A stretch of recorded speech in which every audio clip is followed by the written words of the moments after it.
And we're live. Welcome, everyone.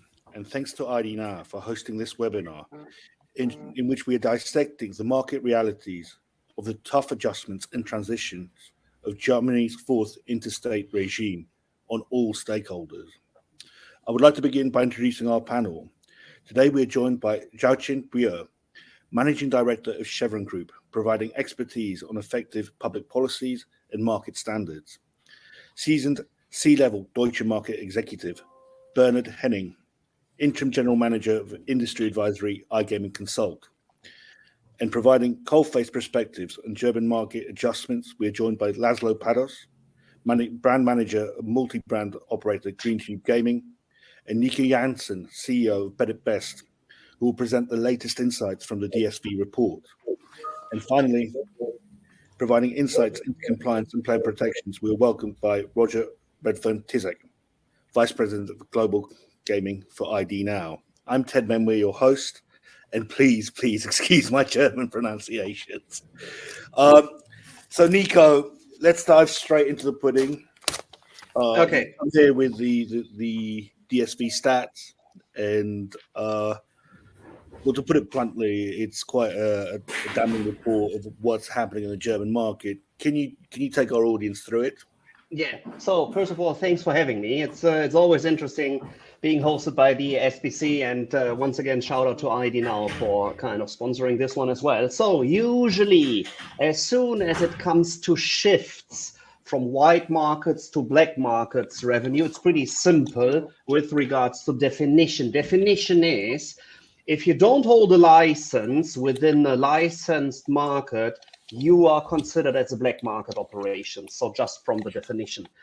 So in Germany, it's not just the gut feeling like all the licensees or the license operators have the gut feeling that, revenues are shifting towards black market operations. And that's why I just provided or have been given two slides where you actually see on the top left corner, it's the stakes and taxes. And as soon as it comes to taxation in Germany, it's not a gut feeling anymore, because these are numbers which are officially reported. So as soon as you see an increase or a decrease, then that's the truth. And what we can see from 2020, we all know that's the COVID year. Mm-hmm. We have an overall sports betting stakes of 7.9 billion euros. Then we have an increase, 2021, it's the after COVID year, 9.4 billion. And we see a decline in 2022 to 8.2 billion in stakes. So as soon as it comes to the overall taxation, be aware that stakes in Germany are taxed with 5.03%. So from 2021, 470 million euros in taxation, we are down 13% to 433 million euros. And these are just the facts. Besides this, we see that the advertisement spendings are going down as well, and the short sponsorships as well. And now heading over to a different slide, it's the tax revenues, because beforehand I was just speaking about sports betting. Within the tax revenue trend, you also see the virtual slots. As we are all aware, licenses had been giving out in July 2021. There you see a taxation on a monthly basis, roughly 55 million euros, and this went down 2 years later to 10 million euros. And within the lovely group we have, as of now, we want to discuss what might be the causing actions for this undeniable facts. And I'm happy for Ted to take over and just guide the discussion. Thank you. Okay, I'm going to open it up to the panel. It's damning, but is anyone surprised by this outcome? Zhaoqin, I'll start with you. Well, the outcome, I think it was difficult to foresee, but there were different lobbyists and forces giving their opinions to the regulator or the lawmakers, so that they were influenced by lobbyists who try to protect their existing market. And I think taking the thresholds from the land-based business into e-commerce is not something which is very attractive to players who were used to play in other jurisdictions like Malta. And I think still with virtual slots, this is one of the main issues, that because of the deposit limits, it's difficult to attract VIP players who are important for the margin of the operators. And the operators, they need a margin because compliance costs are rising. So what will happen if the margin is not increasing in the next couple of years? You will see that the market will consolidate, like in Italy, for example, where only the larger ones can survive and afford the compliance costs. Okay, Nico and Nasla, I want to kind of bring you guys in. Can you detail the day-to-day market reality for the customer if he wants to play on a German website? What does he have to go through to deposit and spend and wager? So, Lasso, you want to take over, or? I can go, because I would have just two short comments also on the graphic that you just showed from the German Sports Betting Association. I think we cannot deny that there's no way to deny that the tax income for the state is decreasing. This is clearly seen on the graphic, but I think we have to also look a bit into the why. Obviously, one good reasoning is the fact that the players are shifting to the black market. That's what this webinar is about. But I think we have to mention the two other main reasons that could be here at play, reducing the tax income for the state. Number one, in my opinion, is that was mentioned several weeks ago by a friend on LinkedIn. I think we all know him. He's a game developer. Many operators have been switching to lower RTP games over the last 1-2 years, especially on the slots market, to cover all these compliance costs that Jochen was just mentioning. And while they were starting at the 90-91% RTP in 2021, some operators and game providers might have decreased it even as low as 84-85%, which would mean that the stakes have been reduced or stagnating at these operators. And the tax income is obviously going down for the state, but the GGR per se for these operators are not decreasing. So if this is at play, we cannot clearly say that the regulated operators are going down. And the second trend that I see is that more and more Maltese licensed operators who have been Maltese licensed are now switching to very, very interesting licenses in Curacao or in Kanawaki. And with that, they are obviously stopping the tax payments to the German authorities, which they would not do if they were still licensed in the Malta regulation or under the Maltese regulation. And this could also be a fact that these operators switching licenses are now not paying the tax. That's also the reason why the taxes are going down. I just wanted to quickly mention it before we switch to the consumer perception. Okay, perfect. And I just want to add one more argument. First of all, thanks for highlighting this one. So if we compare the pre-licensed landscape in Germany with the now status quo, it's pretty simple. You know, if you want to play roulette or blackjack, the only offering, So pre-licensed market is 100%, 50% of this pre-licensed market so the revenues have been coming from roulette, blackjack, etc. After the license had been given out, if a player wants to participate at these specific games, the player has no other option than opening an account at a black market operation. And this is one underlying fact. So in Germany, if we're speaking about licensing, it's virtual slots. Virtual slots are all the spinning games, which we all know. We know the operators. But as soon as it comes to roulette, blackjack, This can only be licensed to the entities. We have 16 states in Germany, and 14 states run retail casinos. So if you run a retail casino, then you can just apply for a license covering the blackjack and the roulette. And there are only 2 states in Germany where the Merkur Group and Novomatic are the only privately owned companies actually, or probably being able to offer these games. As of now, there has been no license being given out to any of these operators. So that's for sure one of the underlying reasons why at least 50% of the revenues pre-license had to move into the black market operations. So these are just the facts also which we can see in the taxation revenues as well. Additionally, Nico, to these games who can't be played now, because as you said, no one is offering those games yet. It's not only that no license has been issued, the lender have not applied yet. Most of them have not applied even yet for a license. So, or didn't even settle a political decision to offer those games.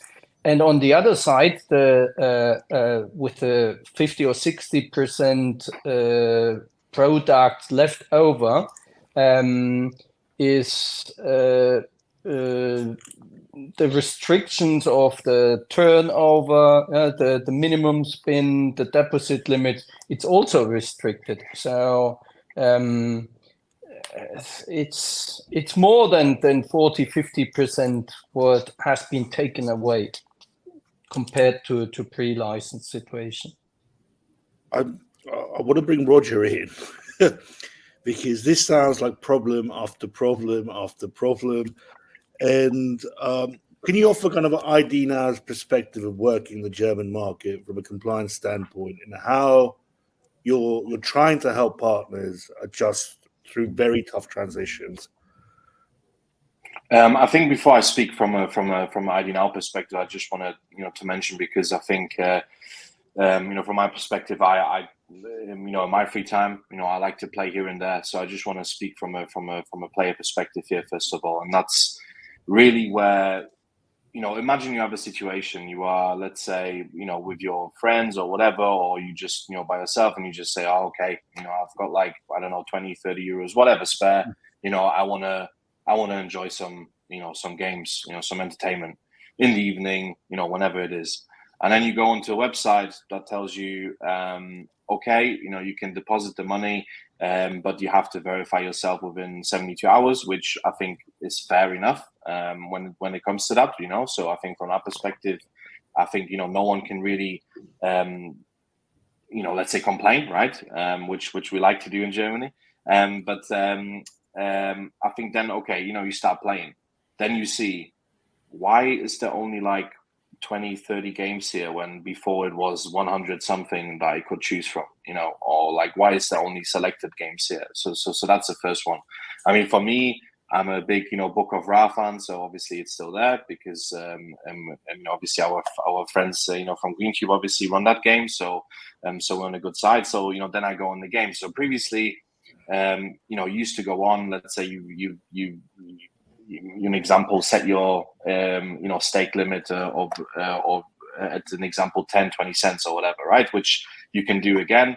So you then start playing.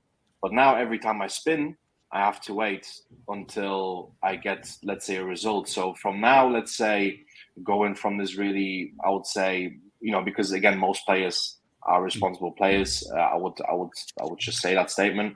And you're just expecting a let's say a seamless experience, which at the moment you cannot get, right? So it's more, I would say for me, it's more enraging actually than having fun, right? And from that point of view, you then kind of let's say go somewhere else, right? Or I don't know what you do. I mean, I'm just trying to explain it from a player's perspective, because that's what you generally feel like. I mean, in the end of the day, it should be entertainment. You should obviously have some fun in a responsible way, of course.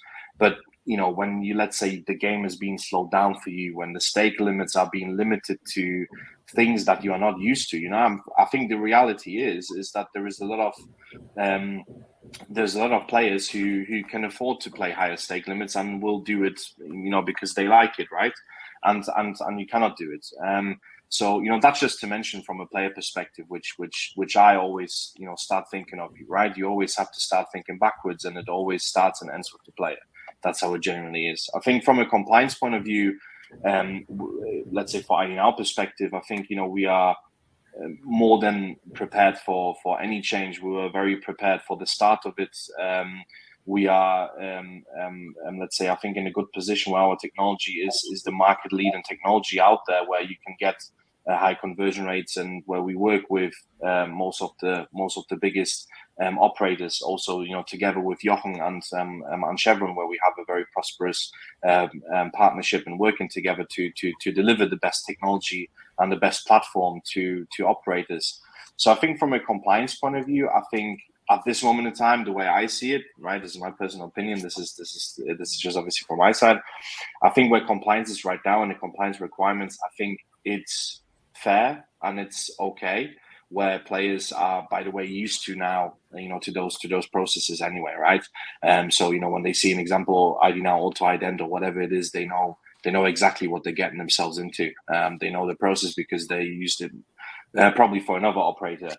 But I think the biggest problem, as we just mentioned, is just more on the experience side. The let's say the experience side is really lacking at the moment, and that's how we are pushing our players to seek for, let's say, alternative options, which there are plenty, especially when you also own cryptocurrency. So it's just on us to really propose changes that will make the market prosperous again, because Germany has the potential to essentially be the biggest market in Europe. Full stop. I think what Roger says, this is very important, that there was a lot of, let's say, bashing of the regulator in the last couple of months. But the question is, what is the learning from the development of the market? The priority of the regulator and of the law is to channel the demand for gambling into the licensed market.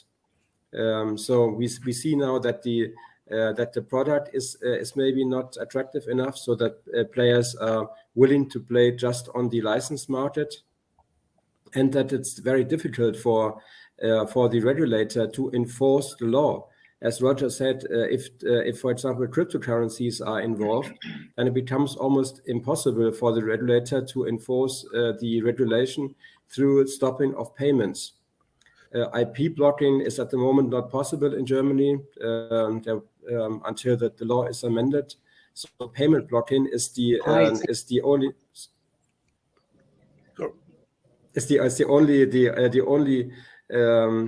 yeah, I just needed to redial into the.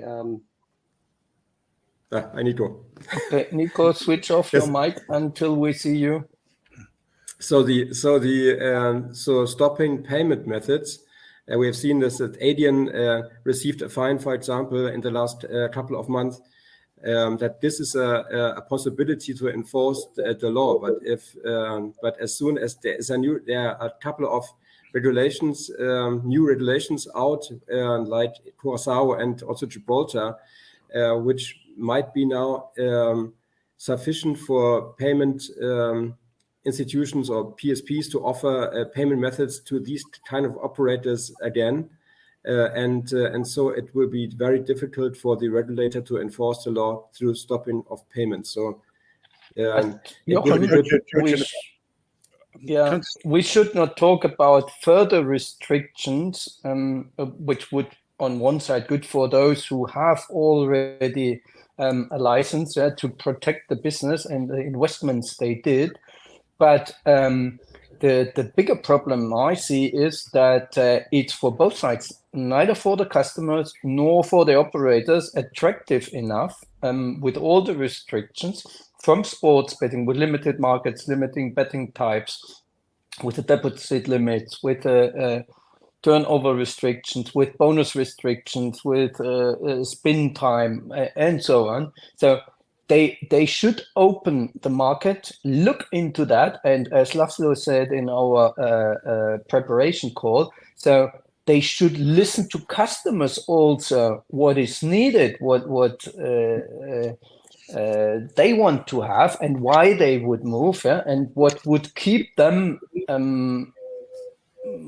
playing at licensed operators. So, and then everyone would make enough turnover and can afford the compliance. It's in a controlled situation, but further restrictions on it will make it even more attractive for those others. Yeah. So because that's the wrong direction, I would say. I want to take this back to compliance and the regulator standpoint, the GGLs. Now, we're in year 2, and a week ago, the GGL had to present a campaign explaining a cross-border deposit system, NuGas. Now, I've never seen a regulator across any market have to put out a full campaign explaining how the compliance is enforced and how the actual mechanics and technicalities of how they're implementing restrictions.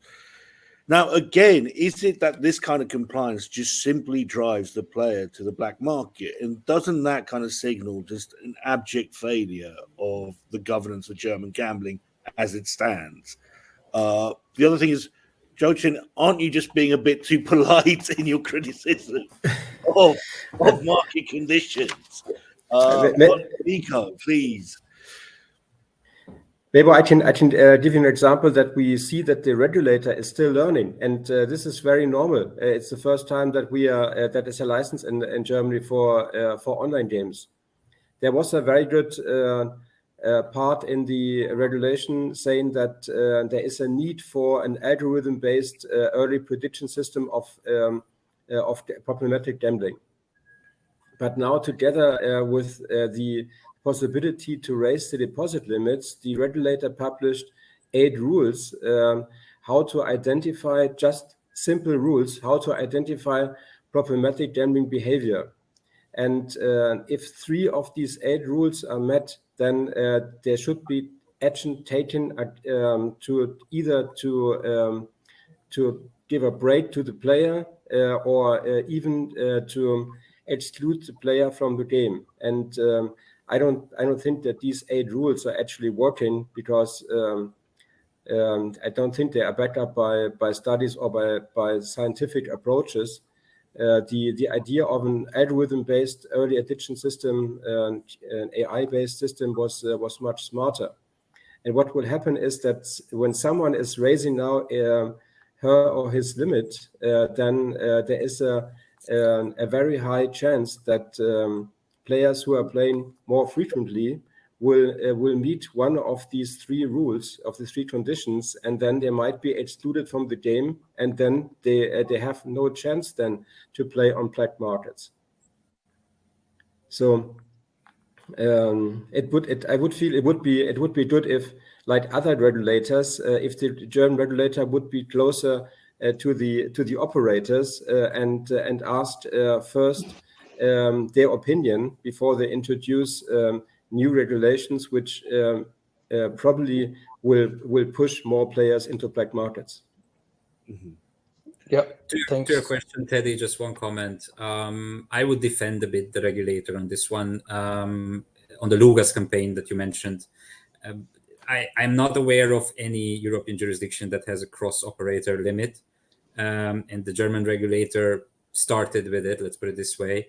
And as Jochen said, the regulator was just established, so these people are very new into this area, into this industry, and started with a highly technical, highly complex situation of a cross-operator limits. Now that it had its hiccups in the beginning, that the players don't understand it and they have to explain it with an FAQ, I think this is completely normal.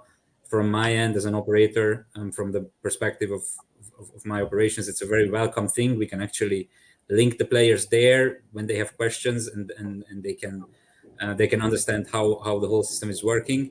Now, if it's driving players to the black market, probably some percentage, yes. Some percentage will say, you know what, why would I read these 5 PDF pages to understand how this whole limit thing works when I can play on a black market site without any of these? Of course, but I have to defend the regulator as well. That they explain it, I think it's a very good step. It helps us as operators, it helps the players. But what I'm saying here is that isn't a cross-border, cross-operator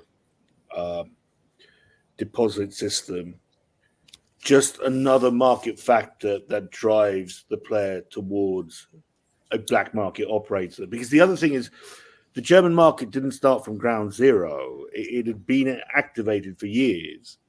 And you're talking about players that are seasoned, that know their sports betting markets, that know their online gambling portfolios. They're not just going to tolerate a bad product. Correct. And I would personally segment the market into 3 types of players. And guys, correct me if I'm wrong here, or if you have anything to add. I see players that are willing to play on the regulated market because they know they will always get their winnings, they will always get their payouts, even if it is with a lot of limits, even if it is with a lot of technical difficulties on the product, but they are willing to play in the regulated market. That's group number 1 for me, and it's very welcome to see. Group number 2 is players who are not aware probably of the licensing situation. They just want to spend their time. They just want to enjoy, a quick break and their 20, 30 euro gameplay, and they just search for a casino. And most of the cases, probably these players will end up on the black market because that's what they will find. That's where they will have a better product variety, more games, blackjack, live casino, and all these kind of things that are not possible on the legal market. That's the second group of people. And the third group of people for me are players who are very well aware of the market situation. They're very well aware of the licensing part. They know what it takes to play on the black market, but they say, I will play on the black market because that's where I get my products. That's where I get my thrill. I can get bigger winnings. I can get a higher RTP. And as long as you are not removing several of the restrictions, I will not go to the licensing market.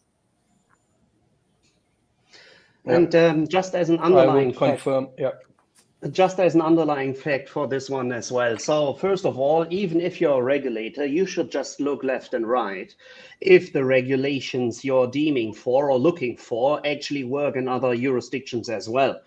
Have a look at Denmark, and they implemented the deposit limit in January 2020. Turns out that revenues had been shifting significantly into the black markets as the players, probably the 3 groups with Laszlo already mentioned, had been shifting towards non-licensed operators. As soon as these deposit limits, and we're not talking about cross-operator deposit limits, just deposit limits in Denmark, as soon as this bans or limits had been lifted again, then you could see that players from the former black markets actually got back into the white markets. And these are underlying facts. So if you just want to increase regulations, you are literally acknowledging and highlighting that you see people and players shifting into the black markets operation. So as long as you as a regulator don't have an eye on other regulated markets, this might be the outcome. And in addition, it also turns out that the KPI, the success of the German regulatory board is measured, is just based on the channelization rate.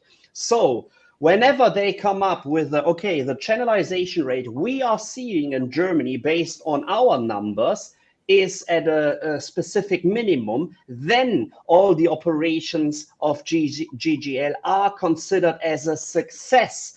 And guess how GGL actually measures their channelization rate? They just have a look at their tax revenues, which is 100%, and then they see, okay, from these 100%, 95% of all taxations comes from licensed operators. 5% of the revenues are hitting our bank accounts where we don't see an underlying license. And that's how GGL defines the channelization rate at 95%, which is seen as a success. Turns out that this underlying kind of how they calculate it is wrong with all meanings. And I'm just highlighting once again Pontus Lindström, who did a great job during the last presentation. The actual channelization rate in Germany is within the 40s, like 43, 45%. So as said, as long as you define your own KPIs, you probably don't need to look somewhere else. Should you not be angry about that condition? Because look, if you're talking about we're trying to be a regulated industry across many markets, and the fear here of a black market fallout, do you think that's happening in Germany? Now, Roger, from a compliance standpoint, like, how does that impact the market when, you see these kind of two very different reports kind of conflicting each other, right? But you realize that you've got this threat that the player might go to an unlicensed operator that offers no redress, that offers no protection, and no matter how much compliance you can throw into the market, if it's ineffective, that is just the market reality. You're endangering the player. Oh yeah, 100%. I mean, look, listen. Just to, let's say, if the regulator really wants to answer that question, if the regulation is good or bad, all I want to say is you have to ask yourself one question: with this regulation, am I protecting my players? Right? That's the first question you need to ask yourself, and the answer probably right now is no, because we are pushing players out to the black market, and in the black market, players are not protected, whether in the, let's say, rights, when it comes to withdrawals, when it comes to, let's say, money, whatever it is. Also, when it comes to responsible gambling, right? I mean, let's say all of the operators in the German market, they're very good when it comes to responsible gambling, right? I mean, there's a lot of controls in place. By now, there's a lot of adverts also being just advertised for, set your loss limit, set your deposit limit, set your whatever limits you like nowadays. They use also very clever technology to do, transaction monitoring, to detect any kind of different behavior from players and to stop them in their tracks, right? So when you then, let's say, pushing players out into the black market, it definitely is not a good look. And just to also address the comment from Brian Hallas, which is very valid here, is that obviously when you're pushing out players to the black market, all of a sudden the cases of, let's say, people losing all of their money, people going broke, and there is very serious cases out there where people get done by very badly, and it then throws a really bad light on the industry, which then, let's say, prevents sponsoring money to go into football, handball, basketball, whatever it is. And if you look at nowadays, let's say, where the money comes from in Germany, whether that's the DFB, whether that's the DBB, etc., right? Most of it comes from gambling companies, and it's super important that, let's say, this sponsoring is kept upright. So you support grassroots football. You give people, let's say, a way to do something in their free time. So this is this whole ecosystem is not just so simple to say this is a black market, this is a regulated market. A lot of things are connected to the to the market and the sponsor money. And this is actually where I got to bring in Laszlo from an operator standpoint. Now, at Greens, you offer your protection services, your intervention services on high-risk players. But if you know that there's a backdrop of an increasing black market, isn't that just the biggest threat? The fact that you can have an intervention with a player, but in a case of 5 minutes, he can just go to an aggressive operator targeting the German market. Look, yes, of course. But I have to say, we do everything within our power. We do everything within the regulation that we can to try and channel the players to ourselves. That's obviously also the goal for our business, right? And it also helps the regulator in the fact that we try to channel the player to a licensed site, which we have. At the end of the day, we can only do so much, right? If a player wants to play on the black market, it's very hard to bring arguments why he should not play on the legal market, right? Other than the fact that we have probably a bit more payment methods, maybe one or two more payment methods that are, not willing to act on the black market, and the fact that we are safe and secure and he will always get his payouts. There's no way that some bank or regulator or the police will stop this payout. These are the arguments that we can bring for the players to play with us. Any other argument would be hard to listen to. The black market is a superior product portfolio to the legal market, unfortunately. So we cannot compete on that. The black market is a superior bonus offering. It's very hard to compete on that.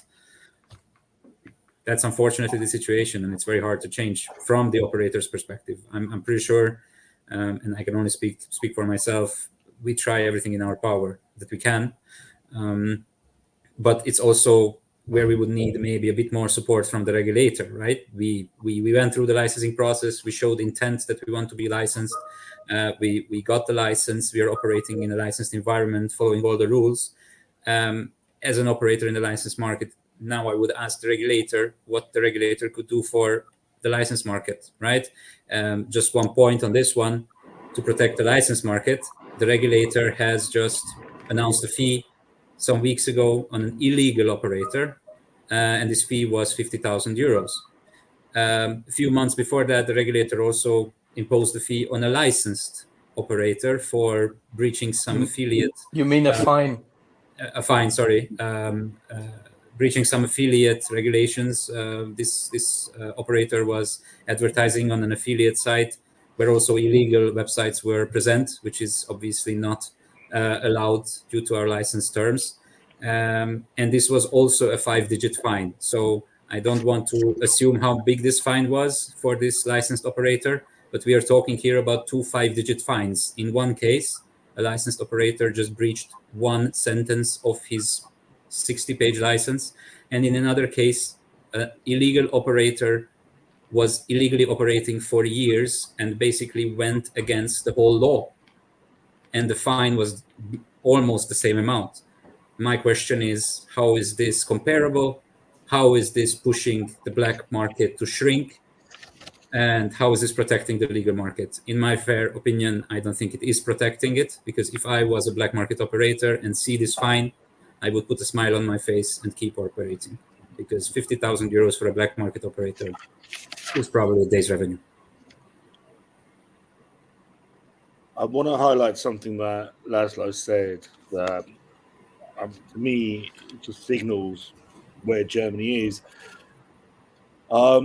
Can Germany afford to have the only measure against the black market to be that they don't have the same payment services as you guys? Is that good enough? Isn't that like point of concern? That payments is your only, it's your only kind of regulatory measure against a black market incumbent. Gauchen. I've also a little question to Laszlo, because as Roger said, GreenTube is offering some very interesting games for the players, and at the moment, as funny as it sounds, and it was mentioned a lot of times, but at the moment the DGL is playing every game, even if it's if there was a request of 20 operators to have the same game on their platform. They are playing each game individually to check if the game is in line with the regulation. So, and I think everyone would like to have Book of Ra on its platform. So, Laszlo, what would your suggestion be to speed up the process of the proper recognition of games, instead of playing each game individually, and then it's a massive amount of games. If you think that maybe between 5,000 and 15,000 games are on the German market, and you have maybe 20 operators, so it will last years until each game is played completely through.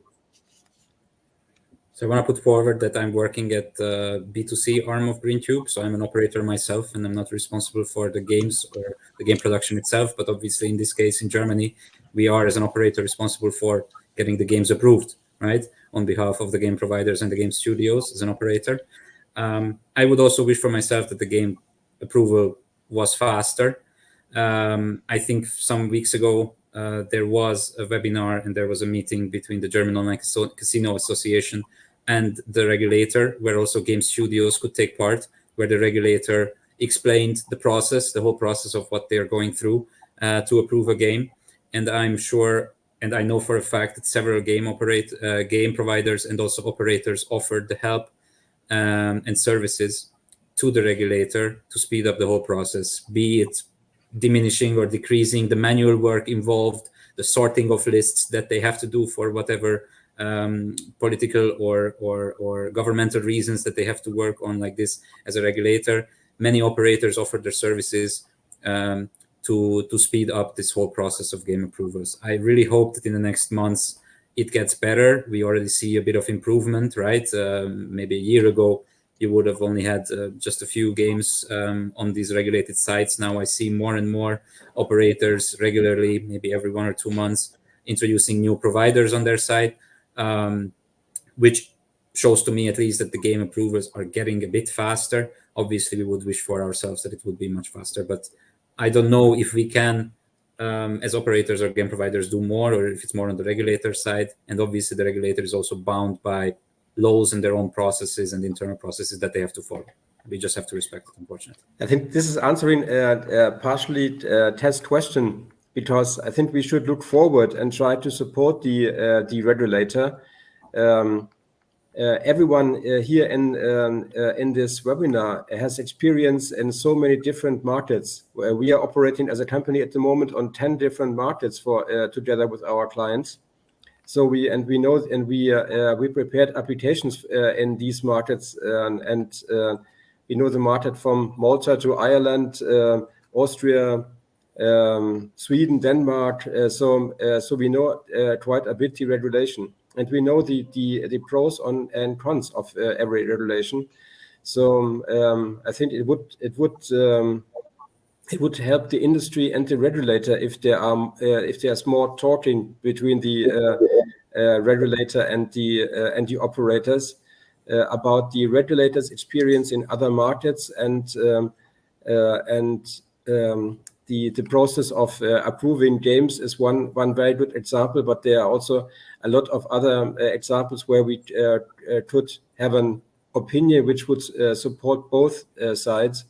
For example, we were giving for free trainings to the MGA because the MGA needed to approve their knowledge about responsible gambling, and I would be more than happy to give webinars to the regulator and to explain how a responsible gambling or also KYC and AML processes work in other jurisdictions.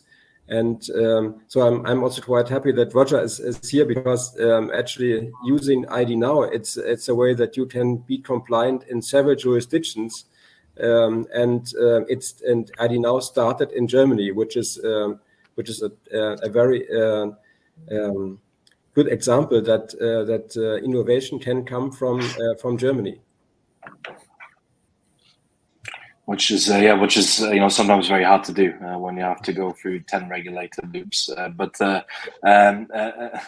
mean, just to say as well, I think what I would also expect in the future is as well for the German regulator to actually collaborate with other regulators across Europe, right? Because in the end of the day, there is certain games that are approved from the MGA, from the UK regulator, from the Irish regulator, from the Spanish regulator. So at some point you might ask yourself, right, when they've gone through, let's say, the three most stringent regulators outside of Germany, and they have approved that game, maybe it might be quicker to just get the data from those regulators to, an example, start sharing to, use also, companies that do it on a daily basis, like again do it, guerrilla marketing here, but like an example, GLI, right? I mean, that is what they do on a daily basis.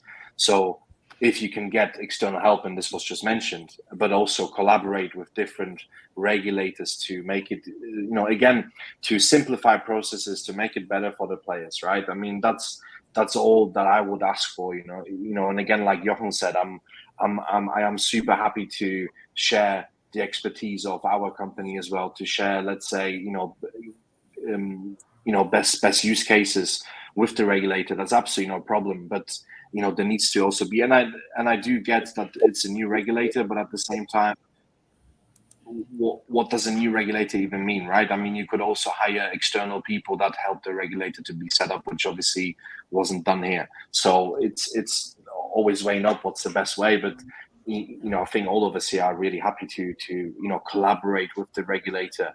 I don't want to position my company as like, let's say, the non-plus-ultra or whatever. What I'm just trying to say, like, me as a person, that I'm willing to help and offer, let's say, my expertise to them, as well as all the others here. Okay, I'm going to ask Nico this, but what do you think is the turning point for the German market as it stands? Will it be just more international operators pulling out, saying it's a non-viable market, such as Kindred? Or will it just be the decline in taxation year on year that you're seeing? So what we can already see is you can hear me, right? Yeah. Yeah. Okay. Perfect. So what we can already see, first of all, it's the decline in taxation, right? So the increase on the same side with the black market operations, and then just touching down on the topic which Jochen and Laszlo and Roger just brought up, with the kind of, okay, as soon as we have confirmation of an already regulated game, then this game would be allowed in Germany as well. This would be best act, top class expectations. As of now, and as highlighted by Jochen, every game which is included within your license process will be tested by someone at GGL. So there is no whitelist for games, right? So each and every game, even if it's literally the same, will be touched whenever this specific game is included within the licensing process, right? So we should just start by rethinking the processes. If I'm not mistaken, even Mr. Schwanke highlighted, okay, we are still looking for people actually joining the GGL.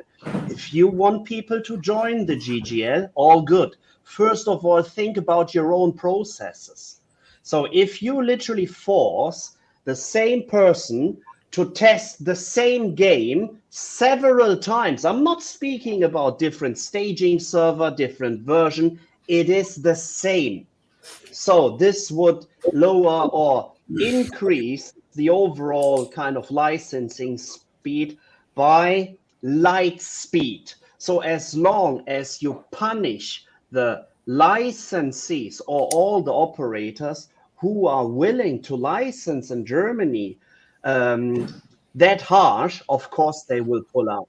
So why, if they literally see that all the revenues are shifting towards black market operations, and I am quoting Mr. Schwanke, they have 3 departments in Germany. First one is, okay, we're dealing with licenses.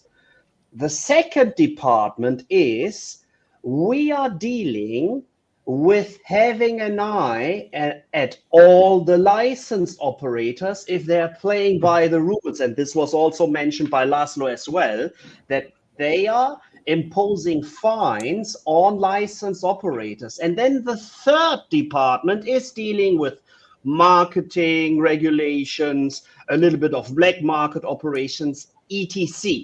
So there you actually see where the GGL puts their focus on. And unfortunately, we see even the bigger operators decreasing their spendings on advertising. We see a decrease in taxation. And as long as the regulatory body does not see that things are going not in the right directions, we won't see any significant impact in German regulation and how the German market actually opens up to reality. Because in the end, even if you do payment solution or PSP blocking, okay, there will always be ways to actually bypass this kind of limits, etc. There was another thing which they wanted to implement. It's called the DNS blocking. So whenever you type in the name into your web browser, like google.de, this will be translated to the domain name server. And they wanted to block this one. They had been ruled out by a court decision that DNS blocking is not allowed in Germany. So if your plan A is not working, your plan B should not consider of hopefully plan A works.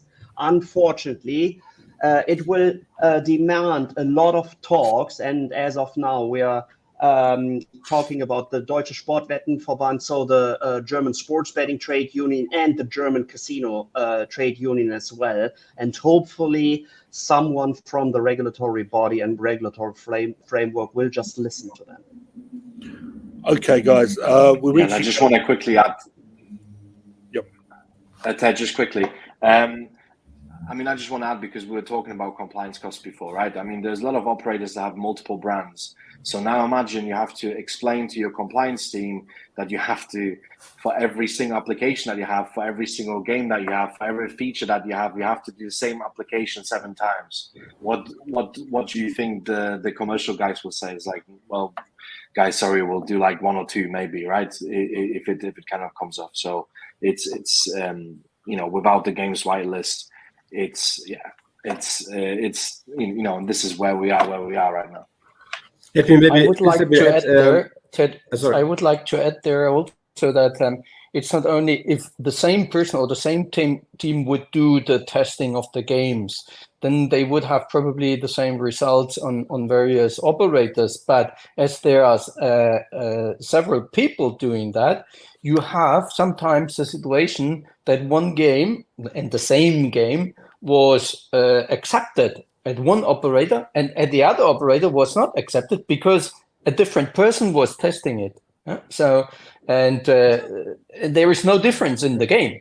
So that's another thing. And the regulator should also protect the companies who invest massively in all the compliance and in the license and in the whole process.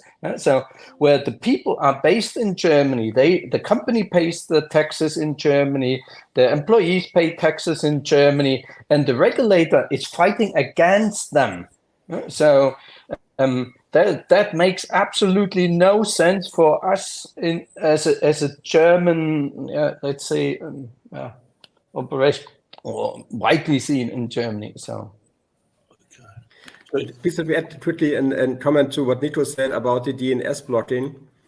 20 years ago, I've seen already DNS blocking in some markets like Turkey, and it's at the moment there is a Turkish regulated market, but there is still known to everyone in Turkey how many larger operators have an operation for the Turkish market, and the Turkish authorities, they are blocking the IPs, they are blocking the names in the DNS, but it's not working because the players, they are receiving 5 minutes later a text message with the new URL.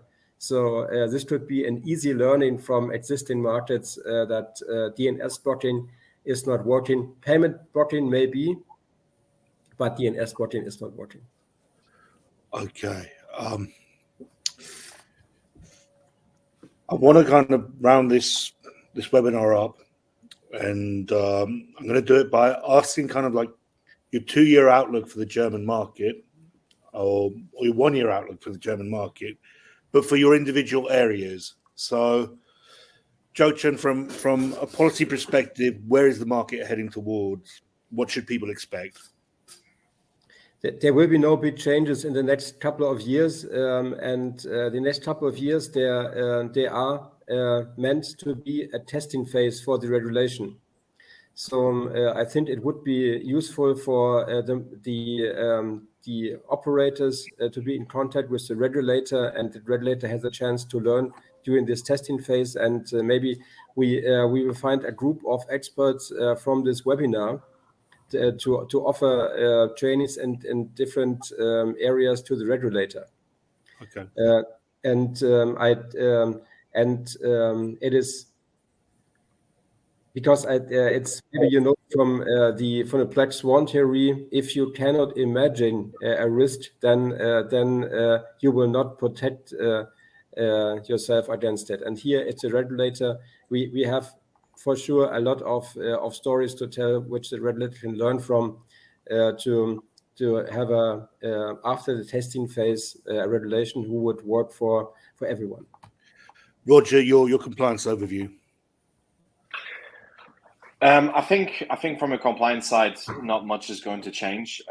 Just like Johan said, but I think, and I said it in our prep call, and that's one of my predictions is that our friends from the Bundesfinanzministerium, as soon as there's some money missing, you can be sure that someone's going to ring you up, and not only on a personal level but also on a company level. So I would expect the call to happen soon, and when the Bundesfinanzministerium calls you up, which is the Ministry for Finance for anyone who doesn't speak German in this webinar, which I suppose so, that there will be some calls made, and I would expect the change to happen from that actually. But my prediction otherwise is, like Johan said, in the next 2 years, nothing much is going to happen. It's going to be more of a reactive market, but let's see. I mean, I'm always very optimistic, so I hope for change sooner than that. Nico, Laszlo, the player perspective and the business perspective. Okay, let me go first then. So from my side, these two go hand in hand. So I wish that in the next 1 or 2 years there is a bigger emphasis on the player, and we ask the player, we go to the player and we ask what the player needs, so that we can figure out what are the actual factors that is driving the player to the black market. And then this is presented to the regulator. Obviously, it would be much better if the regulator themselves would ask the players, so that they don't have to then overcome this barrier of believing the operators, because obviously the operator might be pushing his or her own agenda in such a discussion. So my wish would be that the regulator does a survey and asks the players what are the most disturbing ones from the factors in the Glücksspielstaatsvertrag. Is it the 5-second spins? Is it the lack of autoplay? Is it the €1 stake limit? Is it the Luga system? Is it just that you can just play on one side? What is it? Yeah. And then work on that 1 or 2 areas. We don't have to work on all of the areas. Let's just work on 1 or 2, make it better, and see how it affects the channelization. And for the business side of things, my wish would be for the next 1 or 2 years that the points and the barriers between the regulator and the operator are getting closer to each other. There are less barriers, and the dialogue is much more on a factual level, and not one side saying, well, the taxes are going down, so you're doing a bad job, and the other side is saying, well, the channelization is 95% according to my calculations, so everything is fine. If this is the discussion that's going to continue for the next 1 or 2 years, I don't think we're going to get to anywhere. We need to bring this more closer. Yes, it's probably not at 45%, but it's definitely not at 95%. So let's get closer to each other and find the points that we need to work on. Nico, sign us out, please. So, first of all, and this applies to each and every problem, you can just solve a problem if you realize that there actually a problem exists. Right, and as already highlighted by Laszlo, Jochen, Roger, and also by Henning, as of now, it seems like the GGL is living in their own kind of winter wonderland. We will for sure see some changes as soon as it comes to the C levels of the GGL. The contract of one of the co-CEOs is running out by end of this year. We probably see someone else is taking this position, and maybe this will start initiating a dialogue as well. As mentioned by Roger, probably we will see someone from the tax authorities ringing up someone at GGL telling them, okay, we are missing a decent amount of money. Please make sure things are not heading into the wrong direction. But as said, it is all based on realizing that you actually are facing an issue. And as long as the people in charge don't realize that there is actually a problem, they are not willing to listen to anyone except themselves. And I'm just keeping my fingers crossed that the dialogue will start and that people are actively listening to each other, because that's the underlying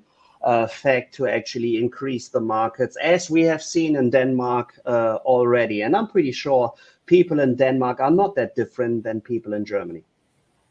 Okay. Well, guys, I'll give you my 2-year kind of prediction, and hopefully one day I'll be able to spell and write German acronyms, because they are incredible. But I'd like to thank ID Now for a very insightful webinar. So thanks to Roger and his team for putting this on. It's been great. And good luck to you guys. Germany is an outlier for the iGaming market. It's hugely important market and its developments, and let's hope it improves for everyone. Thank you.